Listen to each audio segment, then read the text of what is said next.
morning, everybody. Right over there is the big circuit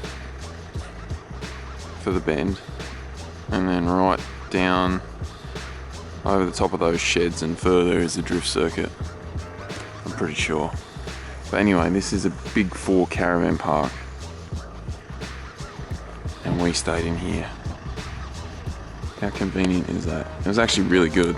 So it's pretty early in the morning, but we got driver's briefing first thing, and then straight into it. I'm going to explain how top 32 works, because it's not normal either. It's not like just one battle and whoever wins goes to top 16. It's apparently there's like 3 battles or something. I don't quite know, so I've got to go to briefing and I'll find out, and then I'll update you guys. But for now, we're just going to go get some breakfast and then head to the track.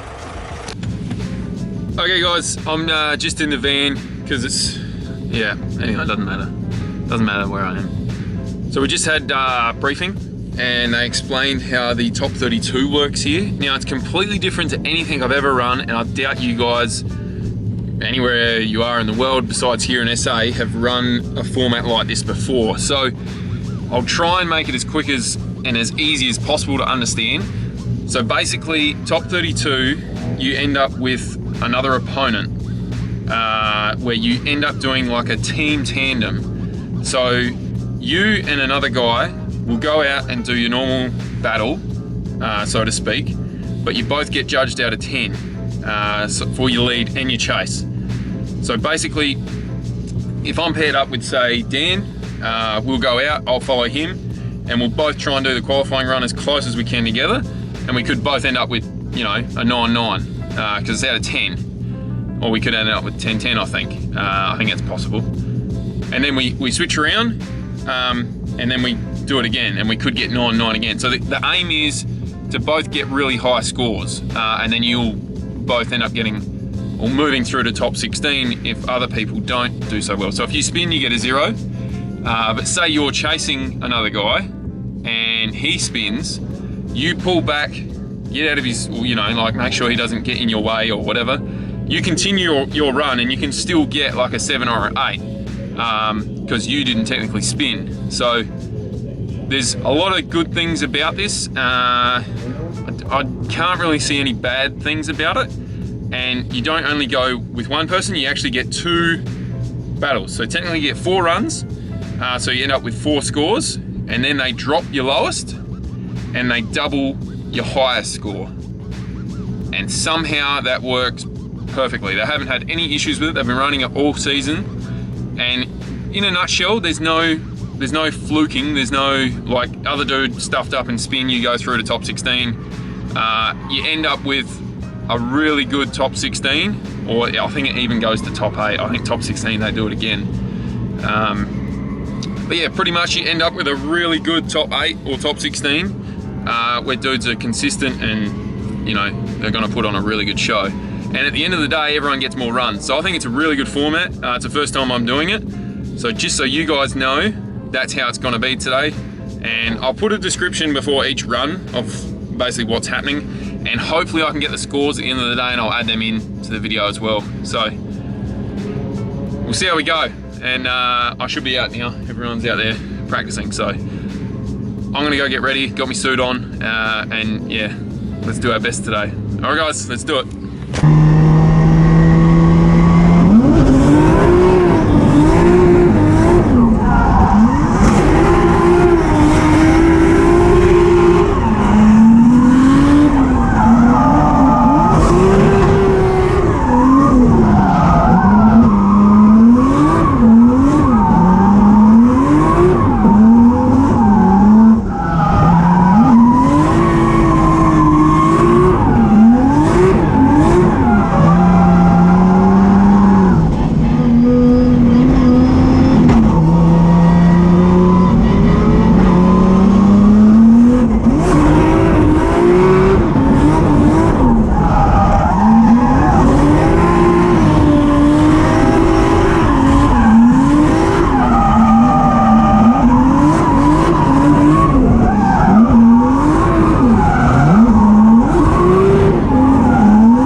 ones I do in practice. Far out. The first lap I did was killer. Yeah. Anyway.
Battles, and that was with Mayhem.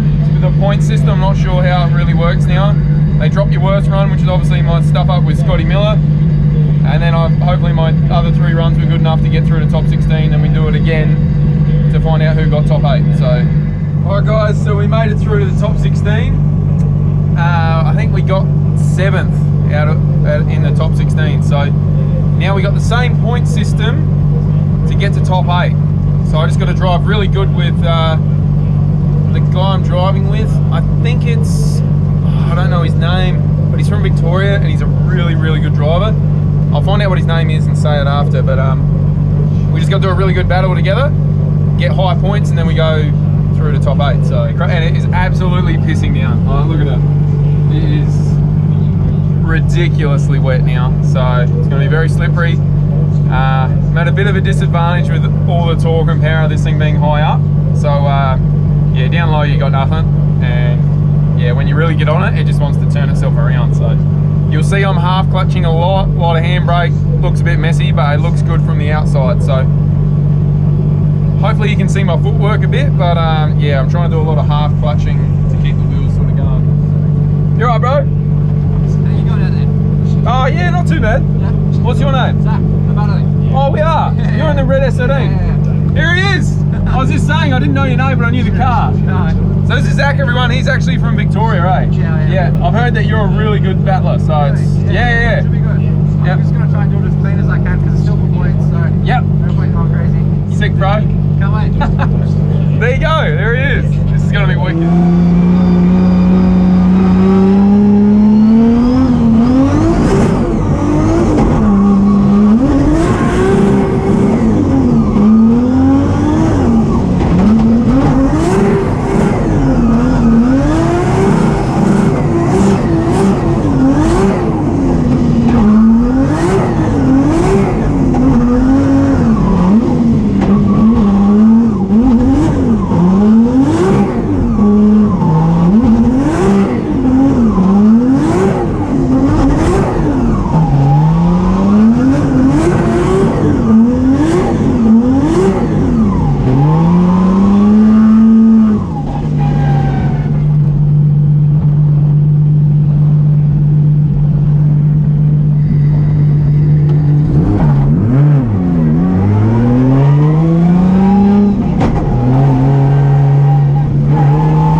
okay?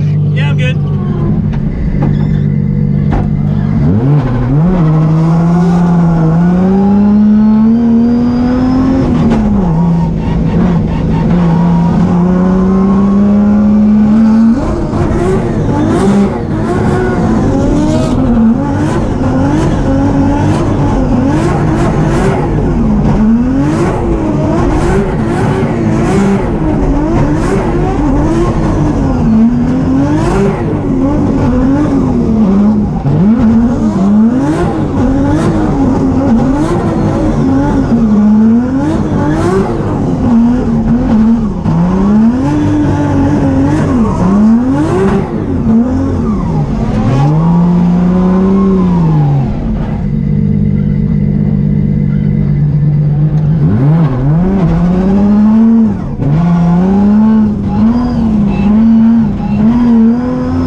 So you then you do go to the start line, battles. Go to the start line, ask her who won that first battle, so you know.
So it's best of 3 in the final battle or something.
That last one, so Jake won that.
And our winner today,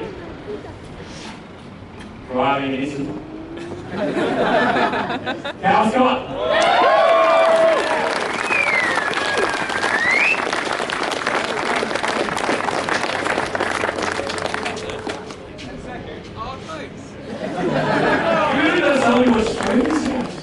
You've come second today out of between Jake Jones and our overall winner today. Feelings doing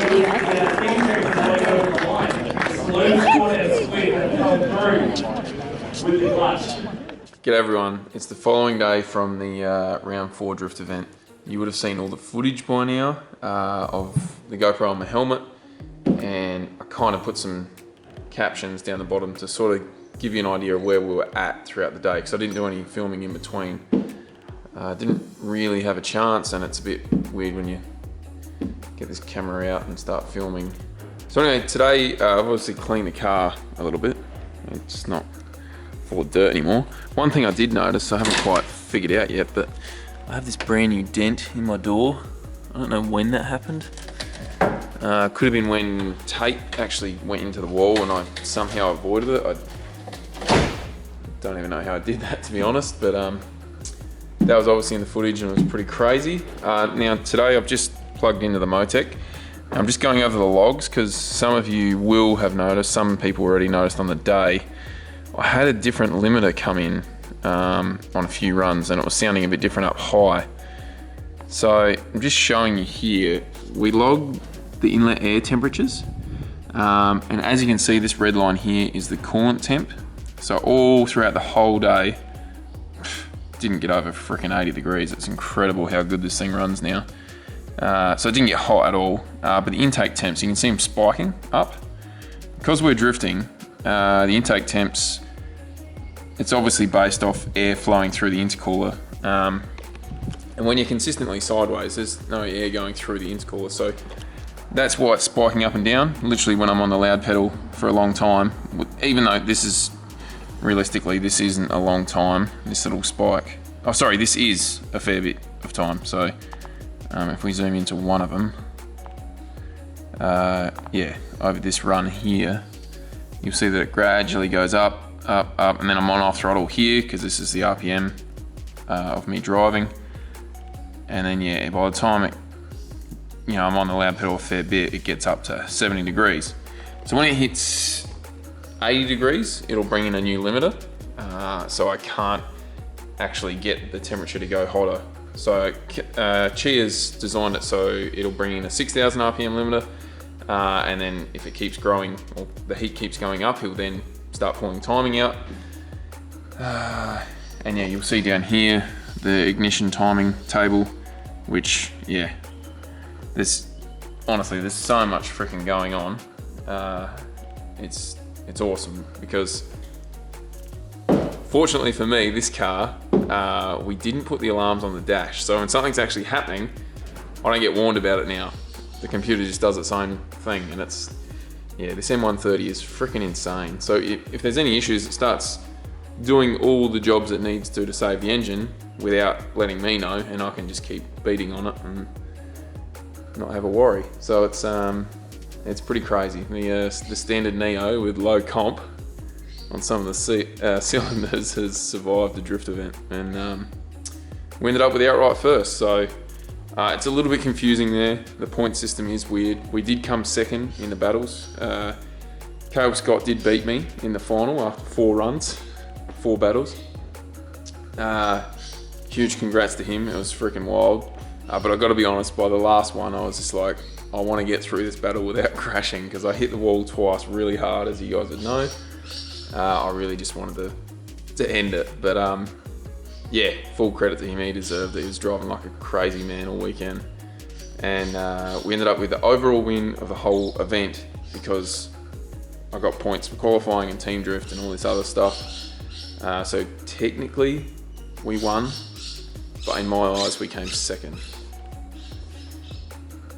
Confusing, but it works. So full credit to Drifting SA. They've created a really unique series, which I'm really hoping I can do the whole thing next year, because that was the last round. And yeah, I'm gonna start looking for sponsors to not only finish out this year, but continue on into next year. So we got a few big events coming up. There's the Drift Masters event here in SA, which I want to do, and then World Time Attack, and then obviously all sorts of other stuff I want to do outside of that. There's Matsuri days. There's freaking heaps going on. So I'm now, or still obviously am, on the hunt for sponsors, and yeah, I'm going to put a lot more time and effort into that now. Now that both cars are running, everything's going good. I just need to give this one a birthday. So a few panels, literally every panel is not any good on it anymore, including the bonnet. The boot, that's split now too. I think there's one guard on the rear's the only straight panel left, to be honest. This door's knackered. Oh, and the passenger door's all good. That guard stuff, front bar stuff, bonnet stuff. But yeah, it's what it is. Hope you guys enjoyed that. Sorry I didn't really give an in-depth sort of talk in between each battle and each run, but yeah, it was a good day. It was busy and we got heaps of track time, which was always good. So yeah, hope you enjoyed it, but we will be back this week with a few things I need to do on the Beamer, and I want to check a few things on this car as well. So I'll be going back to a lot of tech stuff, and we are also going to be doing the RB30, doing the end of that video this week if all goes well.